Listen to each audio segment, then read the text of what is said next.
नमस्कार। आज हम जिस समस्या के बारे में बात करेंगे वह एक कॉमन प्रॉब्लम है, काफ़ी मरीजों में आमतौर से पाई जाती है, जिससे हम लोग मेडिकल लैंग्वेज में एडिमा कहते हैं और आम भाषा में सूजन कहा जाता है। तो आज हम चर्चा करेंगे कि सूजन कितने प्रकार की होती है, सूजन के क्या कारण हैं, सूजन क्यों होती है और सूजन पर हम नियंत्रण कैसे करें। तो सर्वप्रथम हम चर्चा करेंगे सूजन के प्रकार की। सूजन दो प्रकार की होती है। एक तरह की सूजन है जिसे हम लोग कहते हैं पिटिंग एडिमा। इसका तात्पर्य ये है कि कई बार मरीज हमारे पास आते हैं, वो कहते हैं कि जब हम सफ़र करते हैं, पैर लटका कर बैठते हैं और हमारे पैरों में सूजन आ जाती है और जब उसे उंगली से दबाया जाता है तो उसमें गड्ढा पड़ जाता है। इसे हम गड्ढे वाली सूजन या पिटिंग एडिमा कहते हैं। इसी तरह दूसरे प्रकार की सूजन है नॉन पिटिंग एडिमा। इस तरह की सूजन में चलने फिरने से कोई अंतर नहीं आता, सूजन लगातार बनी रहती है और जब आप उसमें दबाएंगे उस एरिया को तो कोई गड्ढा नहीं पड़ता है, इसीलिए इसको नॉन पिटिंग एडिमा कहा जाता है। दोनों प्रकार की सूजन के कारण अलग हैं। आज की चर्चा का मुख्य विषय है पिटिंग एडिमा, तो हम ज़्यादा बातचीत उस पर करेंगे। पर संक्षेप में जान लें कि नॉन पिटिंग एडिमा क्या होता है। तो नॉन पिटिंग एडिमा जैसे नाम से लग रहा है कि यह वह सूजन है जिसमें कि दबाने से गड्ढा नहीं पड़ता है। यदि हम दबाएंगे तो गड्ढा नहीं पड़ेगा उस स्थान पर। इसके प्रमुख कारण हैं कि लिम्फेटिक ऑब्स्ट्रक्शन। आपने सुना होगा कि एक बीमारी होती है फाइलेरियासिस, जिसको आम भाषा में हाथी पाँव कहते हैं, इंग्लिश में एलिफेंटियासिस कहते हैं। ये लिम्फेटिक ऑब्स्ट्रक्शन से होती है, ये भी नॉन पिटिंग एडिमा होता है। इसके अतिरिक्त ऐसा वीनस ऑब्स्ट्रक्शन से हो सकता है जिसे डीप वीनस थ्रोम्बोसिस कहते हैं। इसका अलग कारण है मिक्सिडिमा, यानी कि थायराइड की समस्या। थायराइड के मरीजों को भी सूजन आ सकती है जो कि नॉन पिटिंग टाइप की होती है, लेकिन जैसे हमने बात की हमारा मुख्य फोकस आज पिटिंग एडिमा पर है। तो पिटिंग एडिमा के कई सारे कारण हैं, पर कारण जानने से पहले हमें ये जानना पड़ेगा कि आखिर सूजन क्या है। सूजन सिर्फ एक लक्षण है जिसके बहुत सारे कारण हैं। इसे आप ऐसे समझिए जैसे कि यदि आपको बुखार आ जाता है तो बुखार के बहुत से कारण हैं। बुखार भी एक लक्षण है। बुखार आपको डेंगू की वजह से हो सकता है, मलेरिया से हो सकता है या कोरोना से हो सकता है, पर आपको कारण का भी इलाज करना पड़ता है।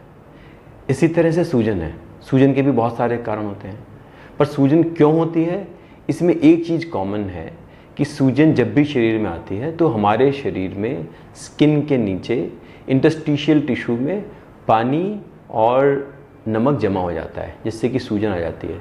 तो जब भी सूजन होगी हमारे शरीर में अतिरिक्त नमक और पानी जमा हो जाएगा। तो इसके प्रमुख कारण हैं गुर्दे की समस्या या किडनी की समस्या, हृदय की समस्या या हार्ट की समस्या और लीवर या यकृत की समस्या।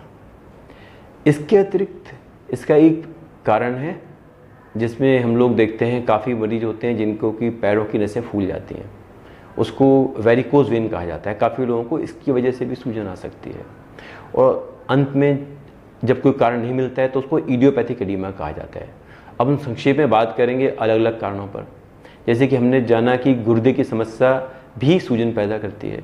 तो गुर्दे की समस्या के दो प्रकार हैं जिनसे आमतौर से सूजन होती है। एक बीमारी कही जाती है नेफ्रोटिक सिंड्रोम। यह बीमारी बच्चों में भी काफ़ी पाई जाती है। इस बीमारी में यूरिन में प्रोटीन लीक होता है, तो प्रोटीन लीक से हमारे शरीर में प्रोटीन की कमी हो जाती है, जिसकी वजह से सूजन आ जाती है। इसके अतिरिक्त दूसरी बीमारी है क्रॉनिक किडनी डिजीज़, जिसमें गुर्दे धीरे धीरे करके ख़राब होने लगते हैं और हमारे शरीर पर सूजन आना शुरू हो जाती है। लेकिन आपने सुना होगा कि ऐसा देखा जाता है कि गुर्दे की समस्या में आम तौर से सूजन चेहरे से शुरू होती है, लेकिन ये पूर्ण तरह सत्य नहीं है।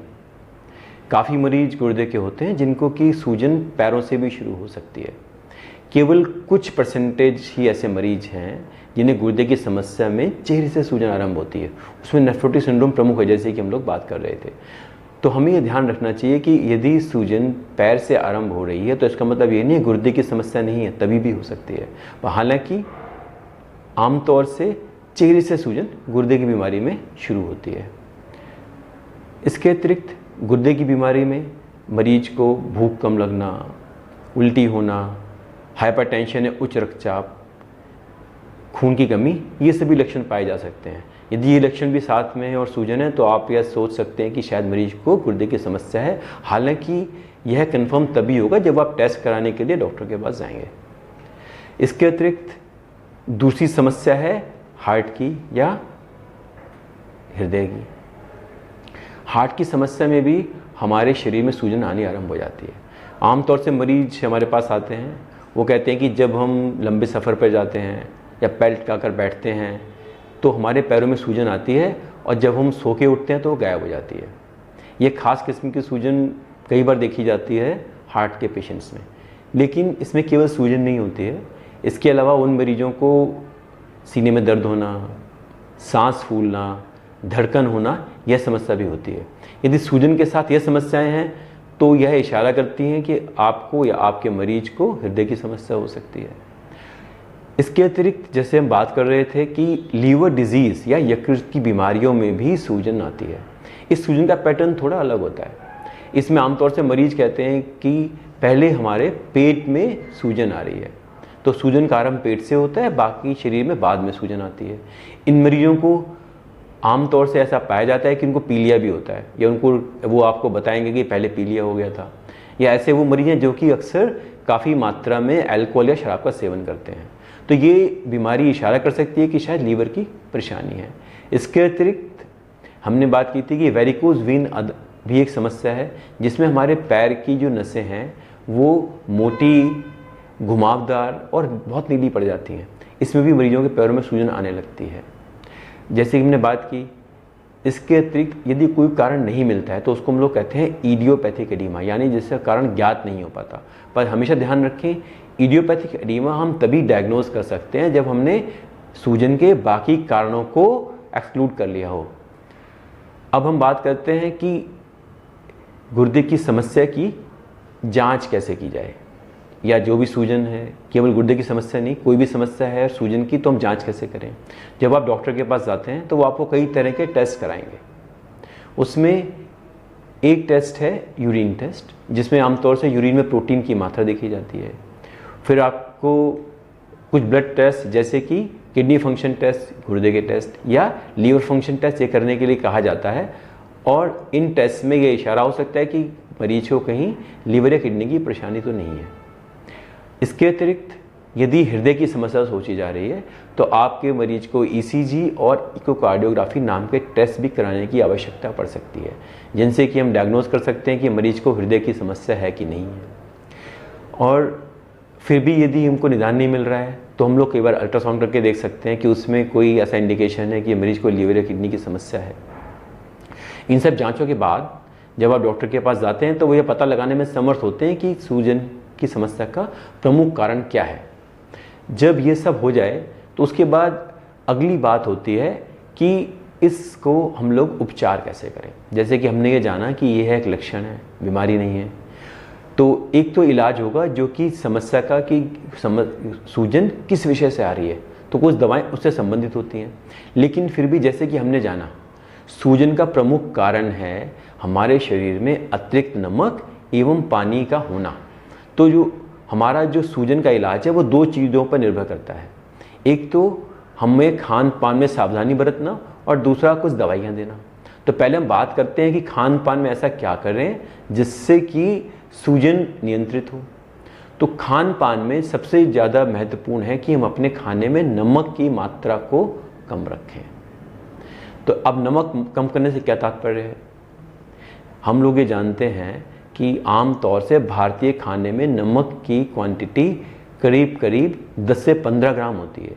यदि हम ऐसा कह रहे हैं नमक को कम करना है तो इसका तात्पर्य है कि नमक की मात्रा 24 घंटे में करीब करीब 6 ग्राम के आसपास होनी चाहिए। तो दोस्तों ये तो मुश्किल है, आप बार बार नाप तो नहीं सकते।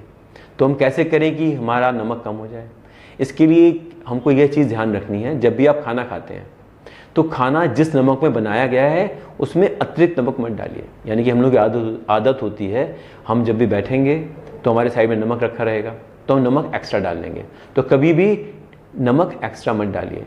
साथ में जो नमक की चीज़ें हैं जैसे कि चटनी, सॉसेज, इन सब को मत प्रयोग करिए। इसके अतिरिक्त सोडियम या नमक बहुत मात्रा में पाया जाता है जो कि फ्रोजन पदार्थ हैं। तो फ्रोजन आइटम और फास्ट फूड्स, इनमें सोडियम की मात्रा बहुत ज़्यादा होती है, तो आपको इसका भी परहेज रखना पड़ता है। तो नमक को नियंत्रित करना बहुत ज़रूरी है। यदि इसके बाद भी सूजन कंट्रोल नहीं हो रही है तो हम ये कहते हैं कि अपने हम नमक की मात्रा करीब करीब 2 ग्राम के आसपास रखें। पर 2 ग्राम कब होगा? जब हम खाना बिना नमक के बनाएंगे। तो ऐसे मरीजों के लिए फिर खाना बिना नमक के बनाना पड़ता है, जो कि काफ़ी कठिन कार्य है। लेकिन यदि सूजन नियंत्रित नहीं हो रही है तो हमको यह भी करना पड़ता है। पर 2 ग्राम से कम नमक करना संभव नहीं है, क्योंकि हमारे सभी खानों में कुछ मात्रा में सोडियम अवश्य होता है। तो यदि इससे भी सूजन कंट्रोल नहीं है तो हम मरीजों से कहते हैं कि आप साथ में पानी की मात्रा का भी नियंत्रित करें। हमारा पानी से मतलब होता है कि आप पानी, चाय, दूध, जूसेस सबकी मात्रा कम करें। इसका आम भाषा में मतलब है कि तरल पदार्थ को कम लें। अब तरल पदार्थ कितना लें, यह भी महत्वपूर्ण सवाल है। तो आमतौर से कहा जाता है इसे करीब 1 से 1.5 लीटर के आसपास रखें, लेकिन यह बहुत मुश्किल है कि सभी व्यक्ति इतना ही ले पाएँ। यह डिपेंड करेगा कि आपको यूरिन कितना हो रहा है 24 घंटे में। यदि यूरिन बहुत ज़्यादा हो रहा है तो आपको थोड़ा सा अपनी मात्रा बढ़ानी पड़ती है। जैसे कि किडनी के मरीज हैं, यूरिन कम हो रहा है तो आपको लिक्विड्स की मात्रा को और भी कम करना पड़ता है। तो ये आपको अपने डॉक्टर की सलाह से जानना पड़ेगा कि आपके लिए कितना पानी दिन में पीना उचित है, जिससे कि आपकी सूजन कम हो जाए।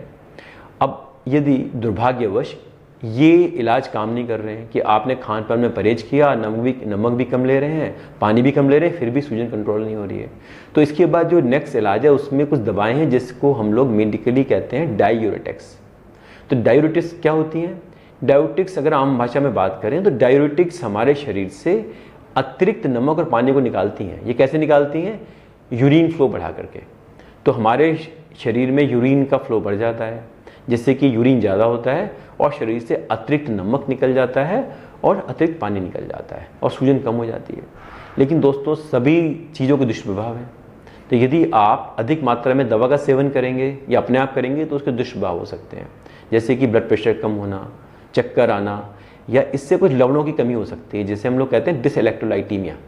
इलेक्ट्रोलाइट जैसे कि सोडियम और पोटेशियम की कमी हो सकती है, उससे आपको कमजोरी आना, उल्टियाँ होना, हिचकी होना आदि हो सकता है। यदि आपको दवा के बाद ऐसे सिम्टम हो रहे हैं तो तुरंत अपने डॉक्टर से संपर्क करें, क्योंकि तब दवा को तुरंत रोकना पड़ सकता है और आपको इन पदार्थों की पूर्ति करनी पड़ सकती है जो अदरवाइज हानिकारक हो सकती है। तो ये दवाइयाँ भी महत्वपूर्ण है, लेकिन हमको डॉक्टर की सलाह से लेनी चाहिए।